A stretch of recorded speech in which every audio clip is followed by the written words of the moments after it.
নারীদের ভয়েস দিয়ে channel create করার বিধান।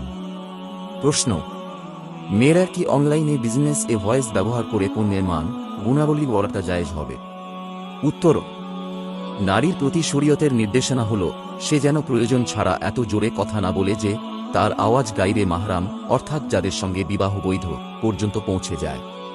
এজন্য ইবাদত ও বন্দেগীর ক্ষেত্রেও তা লক্ষ্য রাখা হয়েছে।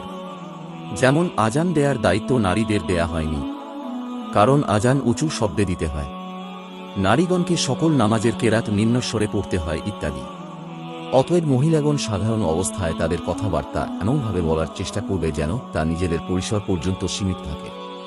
নিজ ঘরেও এত জোর আওয়াজে কথা বলবে না যাতে বাইরের লোকজন শুনতে পায়। আর নারীগণ বিশেষ প্রয়োজন ছাড়া পরপুরুষের সাথে কথা বলবে না। কোনো দরকারি কথা বলতে হলে পর্দার আড়াল থেকেই বলবে এবং কোমলতা পরিহার করে স্বাভাবিক স্বরে বলবে। এভাবে কথা বললে পর্দা নষ্ট হবে না। সম্মানিত প্রশ্নকারী, উপরের বিবরণ থেকে আশা করছি আপনার প্রশ্নের উত্তর পেয়ে গেছেন। কাজেই নারীদের জন্য অনলাইনে ভয়েস ব্যবহার করাও না জায়েজ।